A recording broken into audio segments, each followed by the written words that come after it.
नाज़रीन, ऑपोजिशन की हुकूमत गिराओ तहरीक चली। कहा गया कि वजीर आज़म का इस्तीफा लेंगे। इसमें नाकामी हुई तो कहा गया कि तमाम ऑपोजिशन जमातें असेंबलियों से इस्तीफा देकर हुकूमत को घर भेज देंगे। इस्तीफा लेना हो या इस्तीफे देने हो, सभी डेडलाइंस गुजर गई, लेकिन कुछ ना हुआ। जूं जूं पीडीएम का काफिला आगे बढ़ा, ऑपोजिशन अपने ऐलानात से पीछे हटती गई। फैसलों में यू टर्न आते गए। कभी जिमनी इलेक्शन में हिस्सा ना लेने पर यू टर्न, तो कभी सेनेट इलेक्शंस ना लड़ने पर यू टर्न। ऑपोजिशन इत्तेहाद की गाड़ी पटरी से उतरती गई। वो ऑपोजिशन इत्तेहाद जो हुकूमत के लिए मुश्किलात पैदा करने चला था, अब खुद मुश्किलात से दो चार है। बार बार फैसलों में यू टर्न लेने पर माय डियर ऑपोजिशन से मेरे 9 सीधे सीधे सवाल हैं। सवाल नंबर 1, पीडीएम ने फैसला किया था कि 31 दिसंबर से पहले तमाम अरकान कायदीन को इस्तीफे जमा करवा देंगे, तो उस फैसले पर अमल दरामद क्यों ना हुआ। सवाल नंबर 2, अगर पीडीएम ने सेनेट इलेक्शंस में हिस्सा लेना था तो फिर इस्तीफों का ऐलान क्यों किया गया था। सवाल नंबर 3, क्या पीडीएम ने इस्तीफों का ऐलान पीपल्स पार्टी की मुशावरत और इजाजत के बगैर किया था। सवाल नंबर 4, अगर इस्तीफों का ऐलान सिर्फ एक सियासी चाल थी तो क्या यह चाल अवाम को गुमराह करने के लिए चली गई थी। सवाल नंबर 5, पिछले 4 माह में पीडीएम ने बड़े बड़े फैसले और ऐलानात किए, लेकिन फिर इन फैसलों पर यू टर्न किसके कहने पर लिया गया। सवाल नंबर 6, क्या पीपल्स पार्टी ये नहीं समझती कि जलसों और मुजाहिरों से हुकूमत गिराने के लिए मियां नवाज शरीफ को मुल्क वापस आना पड़ेगा। सवाल नंबर 7, क्या पीपल्स पार्टी ने इस्तीफे इसलिए नहीं दिए कि हुकूमत गिराने के लिए सिंध में अपनी हुकूमत गिरानी पड़ेगी। सवाल नंबर 8, ऑपोजिशन जमातें अभी भी इस्तीफों की बात पर कायम है, क्या अब सेनेट इलेक्शन के बाद इस्तीफे दिए जाएंगे। सवाल नंबर 9, पीपल्स पार्टी अब तहरीक अदम एतमाद की बात कर रही है, कि ऑपोजिशन के पास इस तहरीक के लिए ऐवान में नंबर्स भी पूरे हैं या नहीं। बात हो रही थी पीडीएम की तहरीक की, क्या उसके अंदर जान अब खत्म हो चुकी है। आपने मुख्तलिफ पार्टियों का इस पे तज्जिया भी सुना। इस वक्त सना बुच्चा साहिबा हमारे साथ मौजूद है। सना, अगर होलिस्टिकली अगर आप इस पूरी सिचुएशन को देखें तो क्या कह सकते हैं, क्या वाकई पीडीएम के अंदर दमखम नहीं रहा। इमरान खान साहब is in a comfort zone now.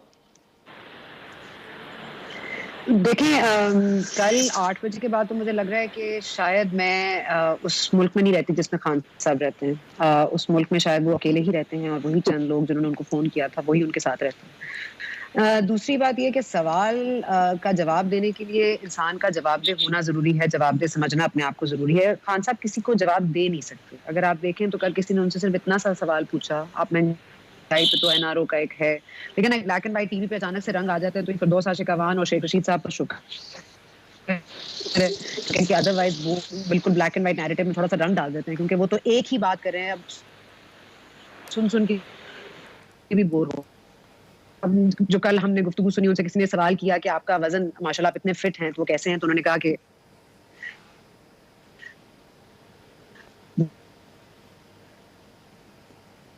जी सना, आप मुझे सुन सकती हैं क्या।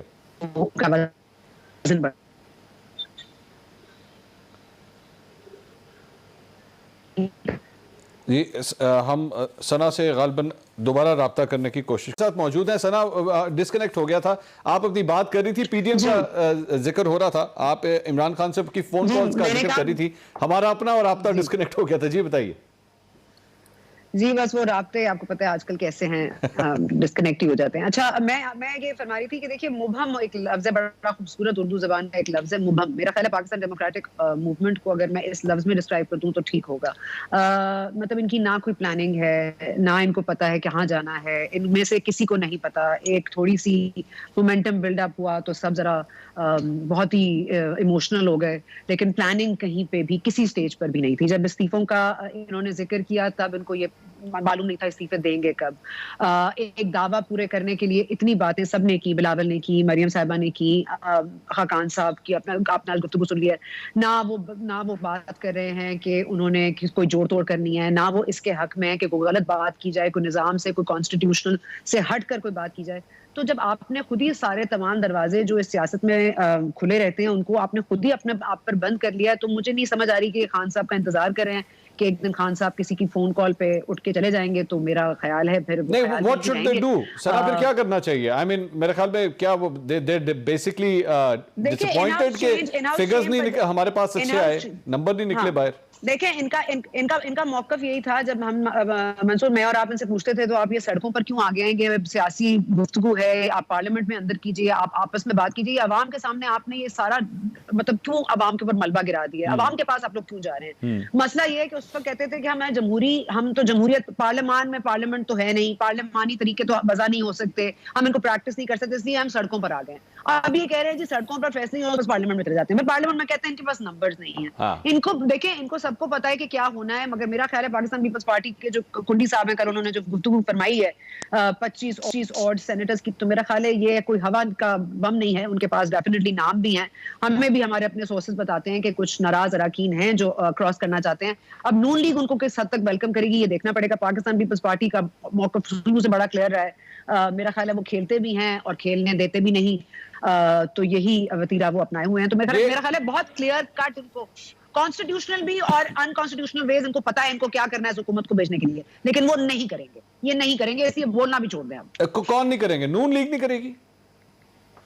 दोनों ही नहीं करेंगी, दोनों पार्टियां नहीं करेंगी। और मेरा तो ख्याल है कि अगर कोई मतलब कह रहे थे ना मिन्नतें कर रहे हैं, कोई कह रहा है जी फोन मत करो, तो अब वो मिन्नतें कहां तक पहुंची, वो फोन किसने रिसीव किए, किसने रिजेक्ट किए, किसने एक्सेप्ट किया, वो तो आगे में जाके देखना पड़ेगा। देखिए इस हुकूमत का बड़ा अलमिया ये है कि एक हुकूमत के नसीब में एटम बम धमाके करना होता है, एक हुकूमत के नसीब में टेररिज्म के खिलाफ लड़ना होता है, एक हुकूमत के नसीब में घर जाना होता है।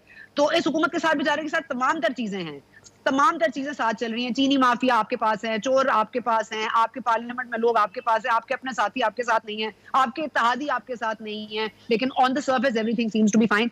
तो इस हुकूमत को भी क्रेडिट दीजिए कि इतना सब कुछ हार गई है। बाकी कोई हुकूमत या कोई हुकूमती पार्टी होती तो मेरा ख्याल है नहीं कर पाती। बात हो रही थी अंदलीब अब्बास साहबा कब्जा माफिया के बारे में बात कर रही थी, खोखर बरादरान और खुर्रम दस्तगीर साहब के बारे में बात कर रही थी। डॉक्टर साहब, जहां तक नून लीग के ऊपर इल्जामात की बात है, आज तो आपके अपने पार्टी के 5 MPs ने भी प्रेस कॉन्फ्रेंस की और नवाज शरीफ साहब के ऊपर, मरियम नवाज साहबा के ऊपर बड़े संगीन इल्जामात लगाए हैं। सर, ऐसी सूरत हाल में किस किस्म की तहरीक चलेगी आपकी पार्टी की? हाँ, देखिए जी, पहले प्रेस कॉन्फ्रेंस की बात कर लेते हैं। जिन 5 MPs का आपने कहा, ये सिर्फ मुसलमानों की नहीं बल्कि दुनिया की तारीख में इस तरह के जो लोटे होते हैं और साशी किरदार जो अपने ज़ाती फ़ायदों के लिए बिक जाते हैं वो मौजूद रहे हैं, और ये तारीख बड़ी पड़ी हुई है ऐसे किरदारों से। ये हर दौर में रहे हैं, हर जमात में होते हैं, तो लिहाजा इनके बारे में तो मैं मज़ीद इससे ज़्यादा कुछ नहीं कहूँगा। जहाँ तक ताल्लुक़ है कब्ज़ा माफिया का, बड़ी इंटरेस्टिंग बात है कि अंदलीब अब्बास साहबा एक तरफ ये कह रही हैं कि अगर आपके पास कुछ सबूत हैं तो आप अदालतों, आपने अलीम खान साहब के ख़िलाफ़ जो FIR दर्ज हुई है उसका 2 दफ़ा जिक्र किया। इन्होंने कहा हाँ जी सबूत है तो जाएं। सबूत ये है कि बंदा कत्ल हुआ है, इससे बड़ा और क्या सबूत होगा? मैं खुद उसका जनाजा पढ़ के आया हूँ, मूड़िया गांव का था। अभी भी ये कह रही है सबूत है तो आप बात करें, यानी बंदा मार दिया है लेकिन सबूत अभी नहीं है। और जो दूसरी जमातों के लोग हैं उनके खिलाफ कह रहे हैं मेरे पास सारे कानूनी कागजात हैं, और कागजात जो उनके पास पड़े हुए हैं, कहें ज़रा कैमरे को दिखा दें। ये टेबल बने हुए हैं जो घर बैठ के ये बना के ले आई हैं और कहते हैं कि कानूनी कागजात है मेरे पास। ये इनकी कोई हैसियत है? ये टीवी पे भी आप देख चुके हैं, इनकी कोई हैसियत है? मुझे बताएं। आपको पता है कि खोखर पैलेस को भी गिराया गया है, बना के ले आए तो आप कहें जी ये कानूनी कागजात है? ठीक है सर, मुझे इजाजत दीजिए, मैं जरा आगे जाना चाहता हूं। ख्वाजा आसिफ ने मुझे इजाजत दीजिए। आप कब्रिस्तान और पब्लिक पार्क पे बनाया, उनका भी ढा दिया है। बिल्कुल ठीक बात कर दूं कि जो ये खोखर पैलेस इसके खिलाफ बकायदा 100 मोटो हुआ था। ठीक है सना बुच्चा साहिबा, ये जो कुछ भी अब आपने सुना है, what do you see happening in the next 1 month? Senate के इलेक्शंस भी आने वाले हैं। डू यू थिंक ये जो सेनेट के इलेक्शंस का इंतजार कर रहे हैं उसके बाद कोई मोमेंटम रह भी जाएगा, या डू यू थिंक उसी तरह पुरानी तनख्वाह के ऊपर ही सारे लोग सब लोग काम करेंगे? मंसूर, देखिए सबसे पहले तो आपने घबराना नहीं है, ठीक है? उसके बाद आपने सबसे पहले आपने घबराना नहीं है, ठीक है? इसके बाद आ जाए जी वो एक मुझे बड़ा बुरा लग रहा है, लेकिन मुझे आई थिंक इससे बेहतर डिस्क्रिप्शन इनके लिए कोई है नहीं कि आपको पता है रिक्शे पे बस के पीछे कभी लिखा होता है प्यारे हिम्मत है तो पास कर वरना बर्दाश्त कर। तो मेरा ख्याल है अगर आप लोगों ने कुछ करना है तो आप कर गुजरे हैं, वरना आप इस मुल्क में देखें, इस मुल्क में सबसे बड़ा अलमिया ये नहीं है कि करप्ट माफिया है या नहीं है, ये नहीं है कि BRT में इंसाफ हुआ कि नहीं हुआ। एहतसाब कमीशन से लेकर अब तक हम एहतसाब का जो KPK में जनाजा उठते देख चुके हैं वो हम सब ने ही देखा है। और हम मजीद भी देख रहे हैं। लेकिन देखें, एक बहुत बड़ी बात है जो इस मुल्क में आई थिंक डिस्टर्बिंग है, वो ये है कि जिस मुल्क इस वक्त कुर्बानियों पर खड़ा हुआ, जो दहशतगर्दी के खिलाफ जंग का हमने आगाज किया, उसको हमने इख्तिताम तक पहुंचाया। पाकिस्तान पीपल्स पार्टी के दौर में हुआ, ज़रबे अज़ब हुआ, तमाम तरह ऑपरेशंस हुए, हजारों लोगों ने अपनी जानें दी, हमारे फौजी भाई शहीद हुए। उसके बावजूद आज आप देख लीजिए, दहशतगर्दी का जो हमें खतरा है वो आज एक जजमेंट के थ्रू सामने नजर आ रहा है, उमर शेख साहब को जो छोड़ा जा रहा है। इस पर पूरी जग हिसाई हमारी हो रही है। अगर अभी भी हमने घबराना नहीं है तो फिर हमें नहीं पता हमने कहाँ जाना है। तो दूसरी बात ये कि देखिए, पॉलिटिक्स तो होती रहेगी, politics is the art of possibility, it is also, ये जाहिर है अपने सियासी बयान देने हैं, सबने सियासत भी करनी है। लेकिन देखिए, इस मुल्क की आवाम के पास आप केस लेकर आए हैं और इस मुल्क की आवाम के कटहरे में आपने आवाम को कटहरे में आप कटहरे में खड़े हो गए आवाम के। अब आपने इससे पीछे हट गए ना, तो आवाम ने अब आपको नहीं छोड़ना। ये बात बड़ी तय हो जाए कि ये बात पहली दफा हुई है, कह रहे हैं हम निजाम की बचाव के लिए आए, हम निजाम की तब्दीली के लिए आए हैं, लेकिन आप लोग पहली बार इस तरह क्या मरियम नवाज जो है वो अपनी जाहिर बातों की पॉलिटिकल लाइफ की एक पहली बड़ी तहरीक थी, has she failed in that?